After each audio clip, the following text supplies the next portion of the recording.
کہ نواں کٹا کھل گیا ہے۔ کمشنر راولپنڈی نے انتہائی سنسنی خیز قسم کے انکشافات کیے کہ آج کی پریس کانفرنس ہے بلنٹلی کہا ہے کہ مجھے کچہری چوک میں پھانسی لگا دیا جائے۔ ادھر راجن پور میں بھی لگے رہے ہیں، عثمان بزدار صاحب سے ان کے کیا تعلقات تھے۔ یہ بڑی مینیخیز صورتحال ہے کہ ان کی ریٹائرمنٹ بھی غالباً اگلے ماہ ہو رہی تھی۔ اگر کوئی غلط الزامات لگے ہیں تو اس شخص کا احتساب ہونا چاہیے۔ آج ملکی سیاست میں ہلچل مچ گئی اور کمشنر راولپنڈی نے انتہائی سنسنی خیز قسم کے انکشافات کیے کہ وہ اپنے ضمیر کے ہاتھوں جو ان کو ملامت کر رہا تھا کہ 13 حلقوں میں جو لوگ 50 60 70 ہزار ووٹروں کی لیڈ سے ہار رہے تھے ان کو جتوایا۔ تو اس کے اوپر انہوں نے ایک press conference Rawalpindi cricket stadium میں کی اور بڑے ہی اہم انکشافات کیے، لیکن اس میں اگر ان کے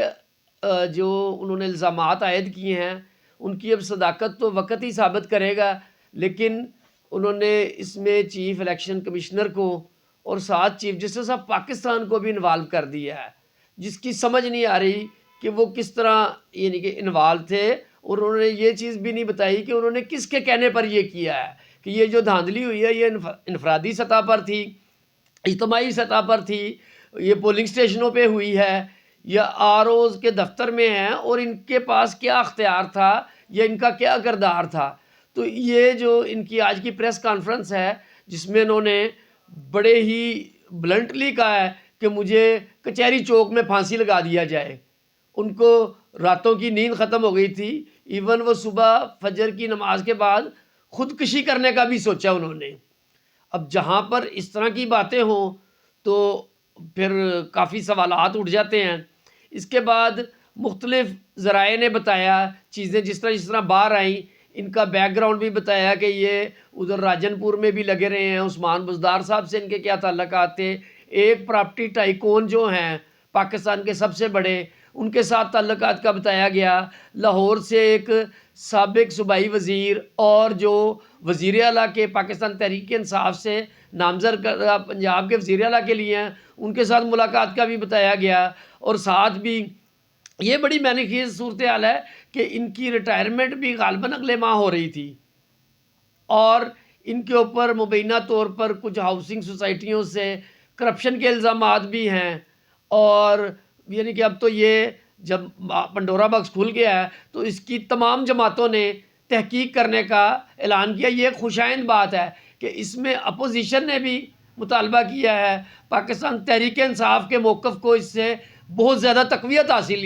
ہوئی ہے کہ جس طرح وہ کہہ رہے تھے۔ اب یہ وقت بتائے گا، کیونکہ جس ایریے کے اوپر انہوں نے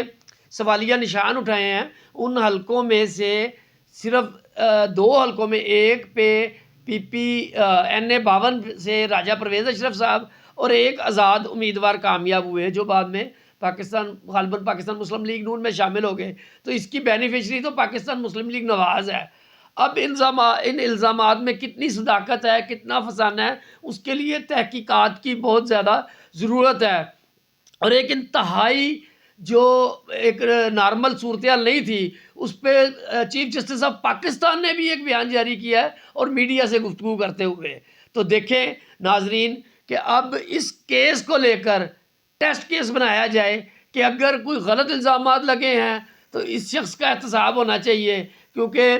نون لیگ کے اور جو نگران صوبائی وزیر ہیں انہوں نے تو ان کی دماغی صحت کے اوپر شک کا اظہار کیا ہے، لیکن کل تک وہ شخص ایک اہم عہدے پر فائز تھے، بلکہ آج تک ہی تھے،